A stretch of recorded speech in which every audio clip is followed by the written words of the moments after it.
अस्सलाम वालेकुम नाज़रीन, हाईटेक न्यूज के खबरनामे में आपका खैर मकदम है। मैं हूं नेहा खान। नजर डालते हैं आज की अहम खबरों पर। मौलाना जाफर पाशा हुसामी सानी ने तेलंगाना के वज़ीर-ए-आला रेवंत रेड्डी को सख्त तनक़ीद का निशाना बनाया। सीएम रेवंत रेड्डी पर मौलाना जाफर पाशा ने बरहमी का इजहार किया और जिन्नारम संगारेड्डी जिले के फसाद पर सख्त वजाहती कार्रवाई करने का भी मुतालबा किया। देखिए मौलाना जाफर पाशा हुसामी का क्या कहना है। अस्सलामु अलैकुम नहमदुहु व नुसल्ली अला रसूलिहिल करीम। नाज़रीन किराम, जब से हमारी कांग्रेस इख्तिदार पे आई है, हमारे तेलंगाना का हाल इतना बुरा है कि फरियाद किससे करें हमारी समझ में नहीं आ रहा है।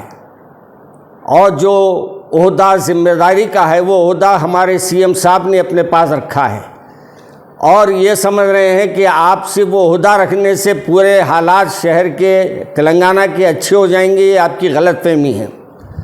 आप अपने मसरूफियात में इतने मसरूफ़ है कि आपको ये भी ख्याल नहीं रह रहा कि क्या तेलंगाना के हालात अच्छे हैं या नहीं, आपको उसकी भी फ़िक्र नहीं रहती।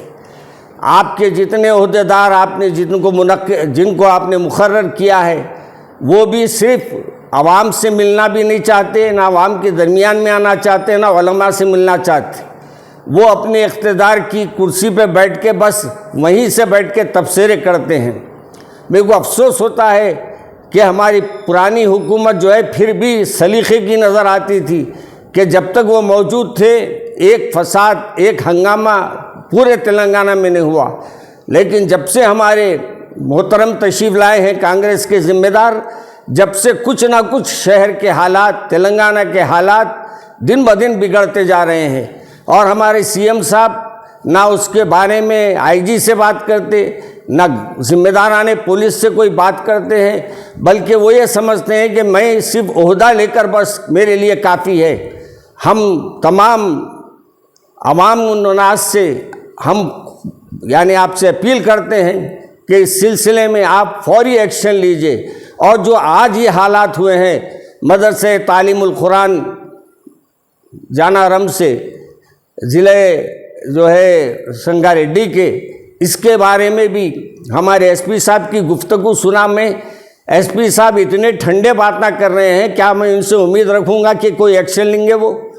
और याद रखिए, आप मुसलमान आपको लाए हैं तो आपसे ये उम्मीद लेके लाए हैं कि आप हमारे मसाजिद की मदरसों की हिफाजत करेंगे और हमारी हिफाजत करेंगे।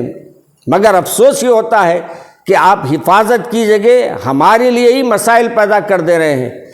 और मैं हमारे मोहम्मद अली शब्बीर साहब से भी कहता हूँ, जो अपने ओहदे के बारे में बार बार कहते हैं, मैं ये कहता हूँ कि आप उलमा से मिला कीजिए। आप सियासी हल्क़ों में जाते होंगे, उलमा के घरों को जाइए और मिलिए उनसे, मिल के उनसे पूछिए कि भाई आपकी क्या ज़रूरतें हैं। उनकी ज़रूरतें मदारिस की ज़िम्मेदार वालों से मिलिए, उनकी क्या ज़रूरतें हैं मालूम कीजिए, उनके हालात अतराफ़ के मालूम कीजिए। जब तक आप एक ओहदे पे फायज़ हैं इसको अंजाम दीजिए, वरना आपको भी भूलने लोग देने लगाएंगे।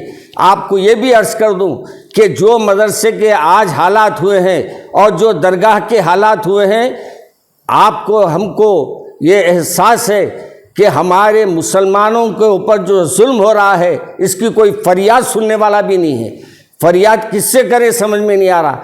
सीएम साहब तो या तो अपने बड़े बड़े टूरों में मसरूफ़ रहते हैं या तो और कई अपनी मसरूफियात में रहते हैं, आवाम से मिलते नहीं। आवाम से मिलने के लिए नुमाइंदे भी मुकर्रर किए हैं, वो भी नाकाराम आदमियों को बिठा के रख दिए हैं, वो हमारी बात ऊपर पहुंचाना नहीं चाहते। इसलिए मैं हमारे सीएम साहब से गुजारिश करूंगा कि इस सिलसिले में फौरी एक्शन लीजिए और फौरी इसमें जो भी ये लोगों ने इसमें जो ज़ियादतियाँ की हैं और ये फ़िरक़ा परस्त ज़हन रखने वाले हैं, इनके ऊपर फौरी एक्शन लीजिए और इनके बारे में अखबारात में बताइए कि इन पे क्या एक्शन लिया गया। ऐसी ज़बानी जमा खर्च से कुछ होने वाला नहीं है। हम आप पे एतमाद करें तो किस बेस पे करेंगे। इसलिए मैं आपसे अपील कर रहा हूँ कि कांग्रेस के खुसूसन हमारे सीएम साहब से, आपके पास ओहदा है, اگر آپ ذمہ داری نہیں لیتے تو اپنے ایک دوسرے کو عہدہ دے دیجئے، دیکھ کے اس کو بولیے بھائی شہر کے حالات پر اور رنگا ریڈی کے حالات پر اس پہ نظر رکھے، اگر یہ ممکن ہے تو دیجئے آپ دوسرے کو اور دیکھ کے ان پہ سختی کیجئے۔ اور آپ کے آئی جی وغیرہ جو کاہلی کر رہے ہیں اور یہ جو حالات پیدا کر رہے ہیں ان پہ جو ایکشن لینے کی بات ہے، مجھے حیرت ہوتی ہے، ایکشن لینے کی بات کرتے ہیں، کیا ایکشن لیے وہ معلوم نہیں ہوتا، بس اندر کا اندر سب بات ہو جاتی ہے، اندر کا اندر سب ختم ہو جاتا ہے۔ مجھے افسوس ہوتا ہے کہ ہم یہ کانگریس کو لا کر کوئی غلطی تو نہیں کر لیے، کیا ہمارے لیے یہ مصیبت تو نہیں بن گئی؟ اس لیے میں ہمارے ذمہ داران کانگریس سے کہتا ہوں کہ آج بھی وقت ہے آپ لوگوں کو، اب تک ہے رنگا ریڈی میں کتنے حالات اپنے جو کچھ ہوئے ہیں آپ کے تلنگانہ میں، اس کا آپ جائزہ لیجئے اور جہاں جہاں یہ حالات ہوئے ہیں ان پہ خاص نظر رکھنے کے لیے وہاں کے پولیس کے ذمہ داروں کو ہدایت دیجئے۔ السلام علیکم۔